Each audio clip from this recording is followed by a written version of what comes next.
जैसे यह एक असम के गुवाहाटी से रिद्धिमा स्वर्गियारी का पोस्ट कार्ड है।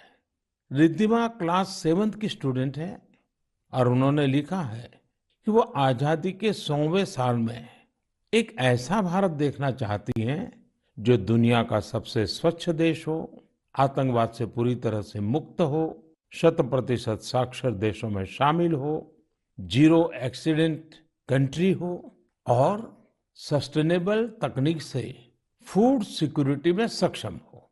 रिद्धिमा, हमारी बेटियां जो सोचती हैं, जो सपने देश के लिए देखती हैं, वो तो पूरे होते ही हैं जब सबके प्रयास जुड़ेंगे। आपकी युवा पीढ़ी इसे लक्ष्य बनाकर काम करेगी तो आप भारत को जैसा बनाना चाहती हैं वैसे जरूर होगा। एक पोस्टकार्ड मुझे उत्तर प्रदेश के प्रयागराज की नव्या वर्मा का भी मिला है। नव्या ने लिखा है कि उनका सपना 2047 में ऐसे भारत का है जहां सभी को सम्मानपूर्ण जीवन मिले, जहां किसान समृद्ध हो और भ्रष्टाचार न हो। नव्या, देश के लिए आपका सपना बहुत सराहनीय है। इस दिशा में देश तेजी से आगे भी बढ़ रहा है। आपने भ्रष्टाचार मुक्त भारत की बात की। भ्रष्टाचार तो दीमक की तरह देश को खोखला करता है। उससे मुक्ति के लिए 2047 का इंतजार क्यों?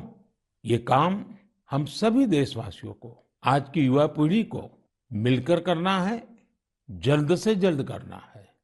और इसके लिए बहुत जरूरी है कि हम अपने कर्तव्यों को प्राथमिकता दें। जहां कर्तव्य निभाने का एहसास होता है, कर्तव्य सर्वोपरि होता है, वहां भ्रष्टाचार फटक भी नहीं सकता। साथियों, एक और पोस्टकार्ड मेरे सामने है चेन्नई से मोहम्मद इब्राहिम का।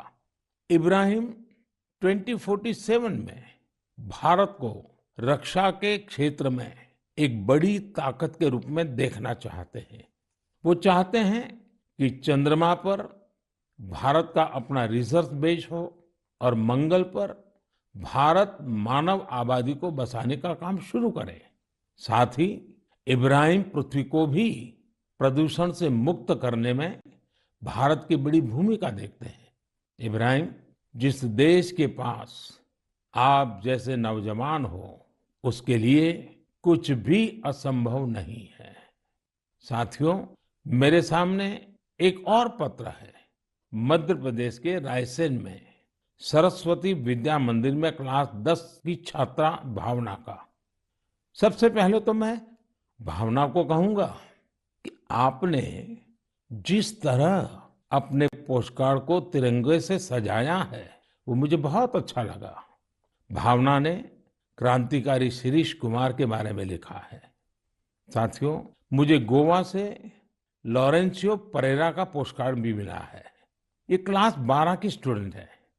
इनके पत्र का भी विषय है आजादी के अनसंग हीरोज। मैं इसका हिंदी भावार्थ आपको बता रहा हूं। इन्होंने लिखा है, भिकाजी कामा भारतीय स्वतंत्रता संग्राम में शामिल रही सबसे बहादुर महिलाओं में से एक थी। उन्होंने बेटियों को सशक्त करने के लिए देश विदेश में बहुत से अभियान चलाए, अनेक प्रदर्शनियां लगाई। निश्चित तौर पर भिकाजी कामा स्वाधीनता आंदोलन की सबसे जाबाज महिलाओं में से एक थी। 1907 में उन्होंने जर्मनी में तिरंगा फहराया था। इस तिरंगे को डिजाइन करने में जिस व्यक्ति ने उनका साथ दिया था वो थे श्री श्यामजी कृष्ण वर्मा। श्री श्यामजी कृष्ण वर्मा जी का निधन 1930 में जेनेवा में हुआ था। उनकी अंतिम इच्छा थी कि भारत की आजादी के बाद उनकी अस्थियां भारत लाई जाए। वैसे तो 1947 में आजादी के दूसरे ही दिन उनकी अस्थियां भारत वापस लानी चाहिए थी, लेकिन ये काम नहीं हुआ। शायद परमात्मा की इच्छा होगी ये काम मैं करूं और इस काम का सौभाग्य भी मुझे ही मिला। जब मैं गुजरात का मुख्यमंत्री था तो वर्ष 2003 में उनकी अस्थियां भारत लाई गई थी। श्यामजी कृष्ण वर्मा जी की स्मृति में उनके जन्म स्थान कच्छ के मांडवी में एक स्मारक का निर्माण भी हुआ है। साथियों, भारत की आजादी के अमृत महोत्सव का उत्साह केवल हमारे देश में ही नहीं है। मुझे भारत के मित्र देश क्रोएशिया से भी 75 पोस्टकार्ड मिले हैं। क्रोएशिया के जाग्रेब में school of applied arts and design के स्टूडेंट्स, उन्होंने ये 75 कार्ड्स भारत के लोगों के लिए भेजे हैं और अमृत महोत्सव की बधाई दी है। मैं आप सभी देशवासियों की तरफ से क्रोएशिया और वहां के लोगों को धन्यवाद देता हूं।